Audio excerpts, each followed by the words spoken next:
Hello, football fans. Hello, spring football fans. Welcome to the XFL Fan Zone. It has been a while since I've been able to do a video, even talk to you, because life in New York is pretty brutal with the so-called scandemic. And listen, it has affected us everywhere in the state. Everywhere you go, there are shortages of workers because they won't take one for the team. But it is what it is. So I've been forced to work. Let's put it this way: I've done 7 16-hour shifts in the last 9 days. Yesterday was my first day off in 4 weeks. So anyway, let's get to talking. Just a few months ago, I did my last video. This was the latest news we were promised. Well, fortunately, a lot has happened back then. And, of course, the big news came from the United States Football League first. In the announcement of the 18s, we're going to have this coming April when kickoff begins. The North Division, the New Jersey Generals, the Philadelphia Stars, the Pittsburgh Maulers, and the Michigan Panthers. And in the South Division, the Tampa Bay Bandits, the Houston Gamblers, New Orleans Breakers, and what was the other team? New Orleans and the Birmingham Stallions. There you go. Now listen, I have to give credit where credit's due. I'm not a big fan of Brian Woods. He's done well for himself in life, but when you compare him to other football league owners, he's not that lucrative. So it seems like he's got about a dozen investors who have not been disclosed yet back in the state, including Fox Sports. And listen, it seems like he's learned how to do this from his several attempts at not working, especially the fall experimental league. And it seems like he's done this from the ground up very slowly. I guess you could say the TSL, the Spring Football League, was a way to prepare for the United States Football League.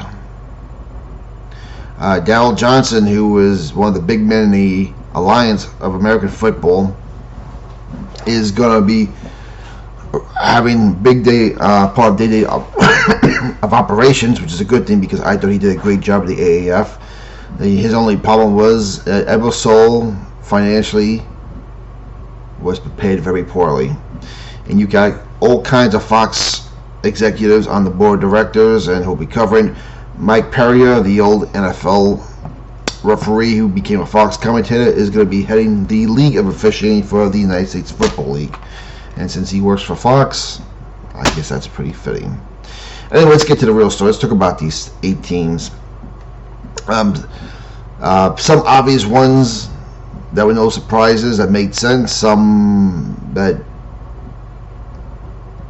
made me scratch my head a little, and some that weren't that much surprise, but you wonder how it's going to work. Let's start with the obvious ones first. The first one is the Birmingham Stallions.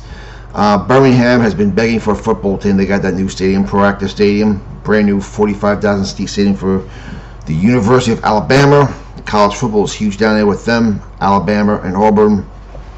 I think pro football could work down there. It's just never been given a chance. If you look at the attendance at the old Birmingham Stallions, it was pretty good. I mean, they were on the Roughnecks side. I mean, they averaged 7,000 fans one game and averaged almost 50,000 fans another game. But when you average it out over the course of 3 years, they were pretty solid. And listen, it makes sense to go where you wanted. Birmingham, the city council, the mayor, they wanted a football team. The AAF gave them one. Eversole messed up. They asked the XFL and USFL for one. Well, they're getting one. So as far as I'm concerned, this is a good move. And since I guess the first year is going to be played in Alabama, in Birmingham, Alabama, it looks like most games will be played at Proactive Stadium, while others will be played at I think at the old Legion Field, the old Gray Lady. I'm not a fan of that. I mean, you're going to have 8 cities play in one city, and too much advantage to the Birmingham Stallions. Maybe this is part of his way of starting the league out slowly, but I'm not a fan of this. But because they're promising by the second year they'll be in the cities, I will be patient for 1 year, especially since we have no XFL, and give it a shot, and I'll support the league. But if they're not in their cities by year 2, my interest is really going to tail off. I'm sorry, you cannot expect me to embrace a New Jersey General home game at Proactive Stadium in Birmingham, Alabama, when there's going to be no fans there. I can't do it. Listen, sorry. So, I'll give it a shot for the first year. They better come through the second year. But anyway, Birmingham is a good spot for it. They have a nice stadium, a nice size football stadium. A little bit big for my taste for a startup league, but it's doable. If the fans see a good team, they will come out and watch this team. And being the weather's going to be pretty nice down there in April, May, and for the most part June, before it gets really brutal, it has a good chance. Alright, a second team that was really no surprise, the Philadelphia Stars. Of course, the Philadelphia Stars, if you remember the old USFL one, if you're my age, 47 years older, the Philadelphia Stars were the class of the United States Football League. They appeared in all 3 USFL championship games. The first one, they lost to the Michigan Panthers at Mile High Stadium. The second year, they crushed the Arizona Wranglers at Tampa Stadium. And the third year, they upset the Oakland Raiders as the Baltimore Stars against at Giants Stadium against the Oakland Raiders. So this is not a surprise. And listen, as a New Jersey General fan back then, I hated the Philadelphia Stars. One, they were my closest rival. Between them and the Boston Breakers that one year, they were pretty much my closest rival. But man, they were the rival that really stuck it to us more than they were. No matter how good the Generals were, the Stars always seemed to be that much better. And being they have a star on their helmet like the Dallas Cowboys, another team I hate, it added salt to the wound. So, despite the fact I hate them, I think they'll be good for the league. Hopefully, they'll be playing at Subaru Park, home of the Philadelphia Union of the Major League Soccer League, and avoid Lincoln Financial Field. I think that's just too big of a stadium. I think we need to avoid those big stadiums like the XFL. All right, another one that I felt was a little bit of surprise, but not really, was the Michigan Panthers, the inaugural champions of that year. But being that they were the last team to win a professional football championship for the state of Michigan, tells you how good the Lions franchise has been. And no, Lions fans, I'm not making fun of you because I was a big Billy Sims fan, a big Barry Sanders fan. So leave me alone. They have a chance to take advantage of what the Detroit Lions cannot seem to do, and that's win football games. Now, the interesting thing is, they are called the Michigan Panthers, so they're not relegated playing in Detroit. Now, their original home was the old Pontiac Silverdome in Pontiac, Michigan, where the Detroit Lions once played. Ford Field seems like the obvious choice. I don't think there's an MLS stadium in Michigan because they don't have a team. Could they play East Lansing where Michigan State is? Yeah, but I think that's too big of a stadium also. And Ann Arbor, where the Michigan Wolverines playing, is the biggest stadium in the country, and that is definitely a mistake. I don't know of a small stadium in Grand Rapids, Michigan, where they could support a team. But since Detroit's the most populated city in Michigan, and they got that beautiful Ford Field, it seems like the logical choice. And since this league wants big markets and Fox is putting a lot of money in, it's safe to say Ford Field is going to be where they play. Again, I am not a fan of having these NFL stadiums in the USFL or the XFL. So, all right, continuing down the line, the Pittsburgh Maulers. Again, Pittsburgh, a great football town. Problem is, you got one stadium, Heinz Field, home of the Steelers and the University of Pittsburgh. Again, life-size football, NFL-sized football stadiums for a startup league. I'm not a fan of this. Again, there's no MLS stadium in Pittsburgh, and they will be a natural interstate rival with the Philadelphia Stars. They would be the Michigan Panthers' closest rivals, so, and which would make travel cheaper and easier. So from that aspect, I guess it makes sense. I'm just worried about filling up these stadiums. And I'm telling you right now, this league better kick off right, doing it right this first year, if they expect to be playing in their cities in the second year and want the fans to come out. I think that first year neutral site is a big risk. Sorry, it's just the way I feel. All right, who else we got? The Houston Gamblers were a surprise to me for the simple fact that the XFL is already there as the Houston Roughnecks. Now, can Houston support 3 teams? The Roughnecks were playing at TDECU Stadium. Will the Gamblers be playing at the stadium, or will they be playing at PNC Park where the Houston Dynamo or the MLS is playing? Either way, TDECU Stadium is a college stadium. They wouldn't be playing football that time of year. That would seem to be the more logical choice.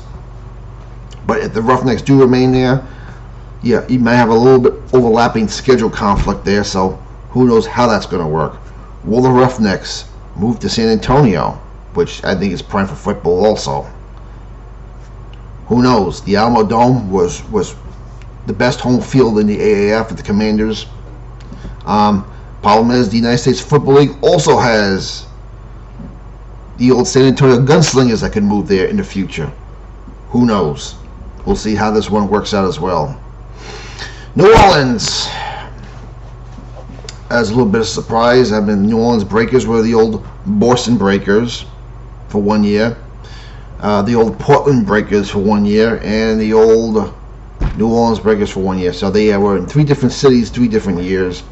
I think Portland would have made more sense because they have a MLS stadium up there. I think the fans are ready to embrace football up there, but because they were at the Pacific Northwest and they want to have more instant rivals for traveling purposes, which makes sense. I guess New Orleans doesn't make sense. Obviously, they're going to be playing in the Superdome, because if you can be playing football in the Deep South, that part of the year where it begins to get real hot and humid, I think, as much as I love outdoor grass football for the players' benefit, I would also want to play in an indoor stadium like the Superdome. And being that they're right by Houston, and not too far from Tampa and Birmingham, there you go. You have 4 southern rivals within fairly close proximity to each other. Let's see what else we have. Birmingham, we have Tampa Bay Bandits, of course. If you remember, the Tampa Bay Bandits did well attendance-wise. In fact, they outperformed the Tampa Bay Buccaneers back in the 80s when they wore those ugly uniforms and they played at awful Tampa Stadium. But that was then, this is now. Tampa is now coming off a Super Bowl championship season. They now have 2 in their franchise history. They have a real nice stadium in Raymond James Stadium, and they have Tom Brady. The funny thing is, again, the XFL is already there with the Vipers. I would have thought maybe they would have gone to Orlando, since they had a team called the Orlando Renegades in the past, who were the old Washington Federals.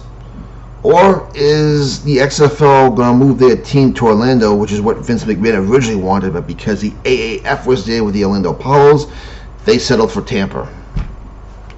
Wait and see. I have a feeling the XFL is going to move this team over to Orlando. I think it makes more sense for them. The Tampa Bay Bandits do have a nice history in Tampa, although, albeit 30 years later, will they embrace them? We'll know eventually. And finally, my beloved New Jersey Generals, who played at the old Giant Stadium and probably had one of the best attendance figures in the league. Donald Trump was the owner. Herschel Walker and Doug Flutie were my star players. Walt Michaels, who took the Jets to the AFC Championship game, were the head coach. They did well attendance-wise. Again, the New York Guardians of the XFL is already there. And the question is, where are they going to play? MetLife Stadium or Red Bulls Arena? Now, the XFL has been talking about moving the Guardians to Red Bulls Arena, which it should have done in the first place. But now that the USFL is on kicking off first, will they take Red Bulls Arena also? And considering, can Red Bull Arena's turf handle 3 teams, 2 football teams and a soccer team? Remember, the Red Bulls of the MLS is the main team there. They play way more home games than the Generals and the Guardians will combined, so that could be an issue. The Red Bulls may say, you know what, one of your teams need to go. So, will both teams be forced to play at MetLife, Can they handle all three teams? Or will the Guardians remain at MetLife because the Generals got there first? Or will the Generals go back to nostalgia and go back to the Meadowlands? Wait and see. Again, we have 4 months to kickoff. A lot of questions. Still no coaches, GMs. I haven't seen anything in the draft yet. Correct me if I'm wrong. Like I said, I've been trying to play catch up all the hours I have worked. No coaches, no GMs. All we got is team names, colors, and uniforms. Hey, it's a start.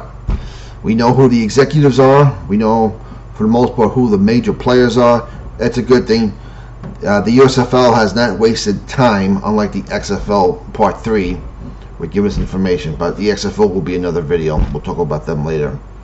So let me know what you think. Like I said, I'm not gonna I don't like the first year neutral site. I hate it.